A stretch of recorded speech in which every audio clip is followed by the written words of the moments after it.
Arizona declaring a state of emergency over illegal border crossings into the U.S. The governor bringing in the National Guard, saying the Border Patrol and local officials are overwhelmed.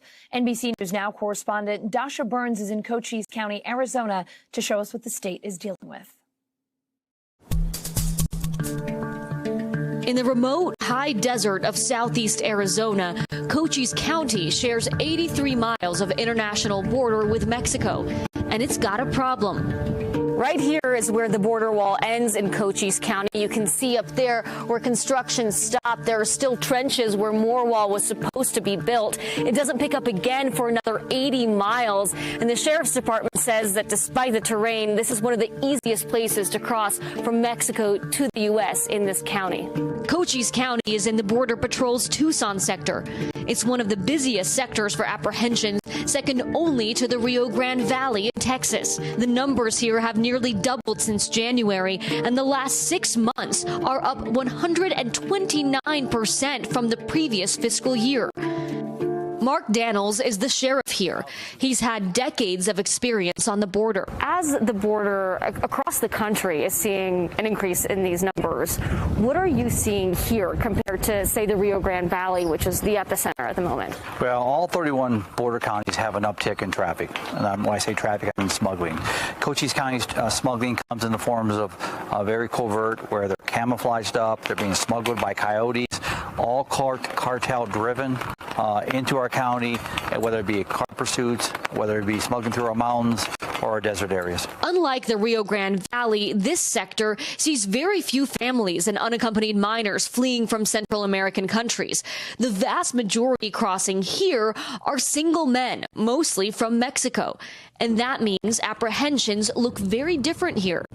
The Texas border is the face of the smuggling right now when it comes to, because that's where they're giving up, all the children are coming across. Here, we're not seeing give-ups. What we see here is people desperately trying to get through our county to get into the United States. Most young men who are apprehended here are expelled to Mexico. It's a pattern familiar to the sheriff and the community, but they've recently seen a significant change. What do resources look like for you here? Well, with what's going on in Texas and other parts, we've lost a lot of our federal support. We've lost our checkpoints. We've lost our aerostat. We've lost one of our border patrol stations is no longer supporting our mission here and helping us because they've been shut down and they've been reassigned for child care, processing, and things like that. So we're not immigration officers. We need our federal partners to be here with us. To see what Sheriff Daniels is talking about firsthand, we took a ride with Sergeant Tim Williams, the head of border operations for the sheriff's office. And is this one of the areas where you tend to see traffic? Yeah, absolutely. Here's a perfect example right here where they've cut the wire. Oh, wow, look at that. And they were able to get down right through there. Here's them leaving their camouflage on the fence as they're trying to come across. You can see the rope that they use to climb over the other side. The backpack, the shirt, everything gets caught up into that. I mean, at the end of the day, the wall helps, but it's not the only. The wall absolutely helps, but camera technology, sensor technology, all that put together with the wall gives us a fighting chance. I mean, this shows the wall can really only do so much. You still have to have individuals go after them. Most of the land bordering the wall here belongs to ranchers, folks like Jim Chilton. They have carpet on the bottom, and when they walk through, it's very hard to see their tracks. How many do you think are in there, in these bags? In here, I've got about 300. Wow. So. Chilton's cameras often capture people walking through his property, day and night, through the gaps in the unfinished border wall.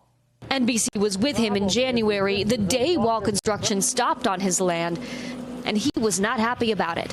It's a shame, it's sad, and it's too bad we make decisions based on ideals and theology. Where does all of this leave you and your family here? It leaves us with people trespassing across our ranch it leaves us in danger. The sheriff and his deputies are doing what they can to make up for the decline in Border Patrol resources. Sergeant Williams has set up remote cameras all over the border area. So when a group comes across and we see them on the cameras, we then notify Border Patrol and try to make a joint effort on going after them. We got a glimpse of that effort ourselves. So right now we're on our way to an area where one of the cameras just found 2 people trying to cross the border. They're about 2 miles away from the wall. Alerted by Cochise County cameras, Border Patrol Horse Patrol apprehended 2 men wearing carpet shoes, camouflage clothes, empty water bottles. Una pregunta, ¿por qué viniste a los Estados Unidos? A sacar a mi familia adelante. Solo te doy cuenta que gastamos más de $15,000 solo para llegar acá y que nos tomen de nuevo la vuelta y nos manden. En realidad, desde que la cuarentena cayó, bueno, desde que empezó lo del COVID, todo ha estado bien difícil y el trabajo ha disminuido y pasamos prácticamente año y medio sin trabajar, la verdad. With the rising numbers and declining resources, local law enforcement is sounding the alarm. Law enforcement doesn't work single-handed. We work in layers. Local, state, and federal has to work together. Right now, that's not working.